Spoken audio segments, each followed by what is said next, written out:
Bismillahirrahmanirrahim. Assalamualaikum warahmatullahi wabarakatuh. Eh, di sini kami dari kelompok satu akan mempresentasikan atau memaparkan materi yang mengenai tentang pengembangan pengolahan paralel. Dan ini adalah bagian dari materi di mata kuliah sistem paralel. Nah, baik, di sini eh, kami di kelompok satu terdiri dari 6 orang. Yang pertama Salman Al-Fariji, yang kedua ada Royhan Mardana, yang ketiga ada Dini Aryani, yang keempat ada Umar Palah, yang kelima ada Fahmi Aldian Surahman, dan yang keenam ada Alvan Rahmadi. Nah, baik, untuk pembahasan mengenai sistem paralel atau pengembangan paralel sendiri, di sini ada beberapa pembahasan. Yang pertama mengenai tentang pengenalan tentang arsitektur paralel, yang kedua kebutuhan akan komputer paralel, yang ketiga tentang terminologi komputer paralel, yang keempat tentang paradigma komputer paralel itu sendiri, dan yang terakhir adalah analisa algoritma paralel. Nah, langsung saja ke pembahasan yang pertama, pengenalan tentang arsitektur paralel. Nah, untuk arsitektur komputer paralel tersendiri yaitu merupakan sekumpulan elemen atau proses yang biasa disebut dengan processing elemen, yang tentunya bekerja sama dalam menyelesaikan sebuah masalah besar. Komputasi paralel yaitu salah satu teknik melakukan komputasi secara bersamaan dengan tentunya dengan memanfaatkan beberapa komputer secara bersamaan, dan biasanya hal ini atau proses ini diperlukan saat kapasitas yang diperlukan sangat besar. Nah, baik karena harus mengolah data dalam jumlah besar ataupun karena tuntutan proses komputasi yang banyak. Nah, selanjutnya tujuan utama dari pemrosesan paralel atau processing paralel ini yaitu untuk meningkatkan performa pada komputerisasi. Nah, semakin banyak hal yang bisa dilakukan secara bersamaan dalam waktu yang sama, maka semakin banyak pula pekerjaan yang bisa diselesaikan. Nah, untuk perbandingan komputer paralel sendiri, pada zaman dulu ilmu klasik didasarkan pada observasi, teori dan eksperimen, serta observasi dari fenomena menghasilkan hipotesa. Nah, sedangkan teori dikembangkan untuk menenangkan fenomena, dan desain eksperimen untuk menguji teori atau biasa disebut dilakukan secara fisik atau karena tidak, dan ibaratnya tidak etis, biaya mahal, waktu dan memakan waktu yang sangat lama. Nah, untuk saat ini perbandingannya adalah eksperimen dilakukan melalui simulasi numerik, dan bagusnya ilmu sekarang yaitu pada saat observasi, teori maupun eksperimen simulasi numerik, dan sayangnya masih terdapat kendala yaitu membutuhkan komputer yang sangat powerful gitu, atau misalkan dengan kapasitas yang tinggi dan baik. Nah, selanjutnya yaitu terminologi komputer. Nah, untuk terminologi komputer ini mungkin untuk pembahasannya akan dipaparkan oleh saudara Royhan Kusumawardana. Kepadanya saya persilakan. Baik, terima kasih untuk saudara Salman. Selanjutnya saya akan membahas tentang terminologi komputer paralel. Pemrosesan paralel atau parallel processing merupakan penggunaan lebih dari satu CPU untuk menjalankan sebuah program secara simultan. Idealnya, parallel processing membuat program berjalan lebih cepat karena semakin banyak CPU yang digunakan. Tetapi dalam praktek seringkali sulit membagi program sehingga dapat dieksekusi oleh CPU yang berbeda-beda tanpa berkaitan di antaranya.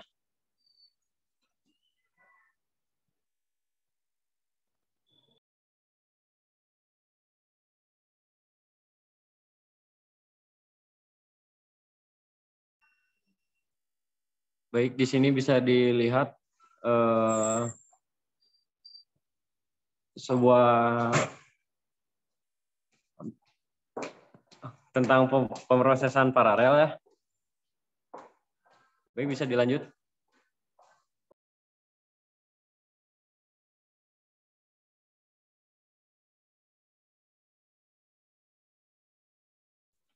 Dilanjut untuk terminologi komputer paralel. Komputasi paralel adalah salah satu teknik melakukan komputasi secara bersamaan dengan memanfaatkan beberapa komputer independen secara bersamaan. Ini umumnya diperlukan saat kapasitas yang diperlukan sangat besar, baik karena harus mengelola data dalam jumlah besar atau seperti di industri keuangan, bioinformatika, dan lain sebagainya, ataupun karena tuntutan proses komputasinya.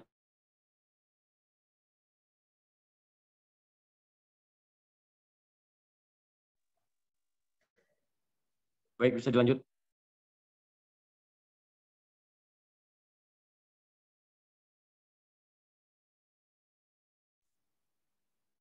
Nah, hampir seperti ini ya untuk distribusi komputasi paralel.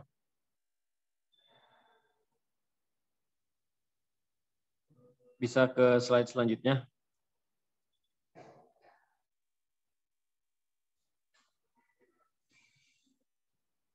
Nah, untuk pembahasan selanjutnya, saya serahkan kepada Saudara Fahmi Aldian. Saudara Fahmi.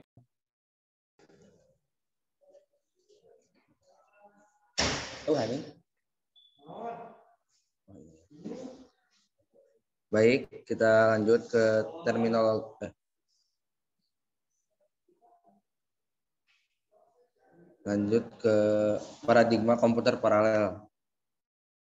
Menurut paradigma G. Lewis mengenai komputer paralel adalah pada komputer paralel yang termasuk dalam kategori ini terdapat koordinasi yang mengatur beberapa operasi untuk dapat berjalan bersamaan, sedemikian hingga tidak ada ketergantungan antar operasi.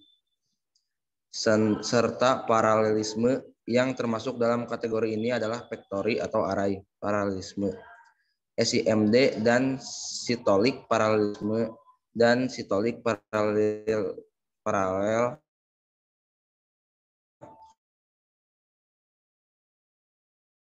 memori ke suatu array prosesor sebelum kembali ke memori. Selanjutnya,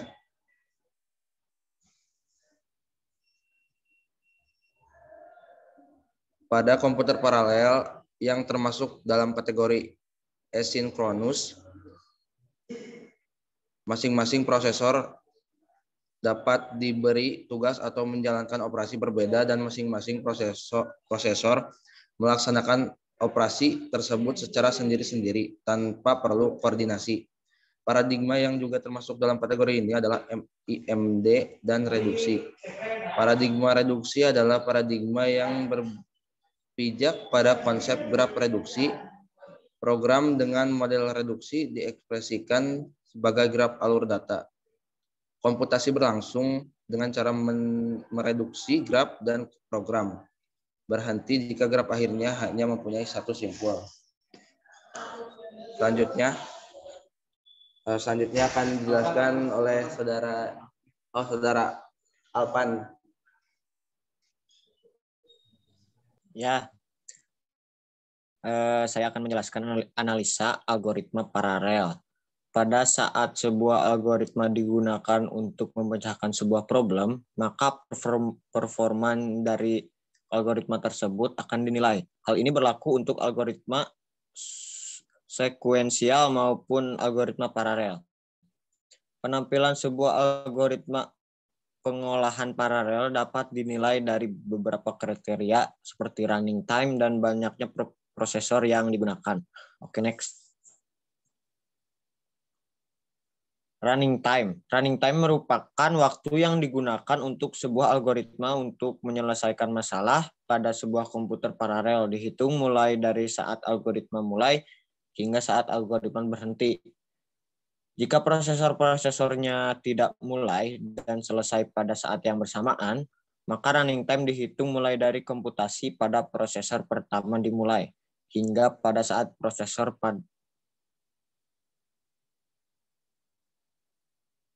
Selanjutnya, counting steps, yaitu sebuah proses yang menentukan running time. Secara teoritis, dilakukan analisa untuk menentukan waktu yang dibutuhkan sebuah algoritma dalam mencari solusi dari sebuah masalah. Hal ini dilakukan dengan cara menghitung banyaknya operasi dasar atau step dan yang dilakukan oleh algoritma untuk keadaan terburuknya atau worst case. Langkah-langkah yang diambil oleh sebuah algoritma dibedakan ke dalam dua jenis, yaitu computational step. Sebuah computational step adalah sebuah operasi aritmetika atau operasi logika yang dilakukan terhadap sebuah data dalam sebuah prosesor. Routing step. Pada routing step, sebuah data akan melakukan perjalanan dari satu prosesor ke prosesor lain melalui shared memory atau melalui jaringan komunikasi. Speed up. Speed up merupakan sebuah proses dalam pengukuran algoritma paralel dan proses ini berfungsi untuk mengevaluasi kinerja dari algoritma tersebut. Selain itu, speed up juga bisa didefinisikan sebagai perbandingan antar waktu yang diperlukan algoritma sekuensial yang paling efisien untuk melakukan komputasi dengan waktu yang dibutuhkan, tentunya pada sebuah mesin paralel. Next. Terima kasih. Saya kembalikan kepada Saman Aparigi ya.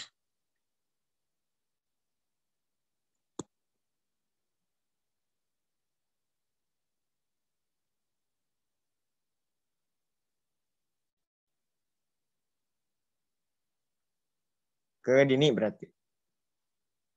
Jan.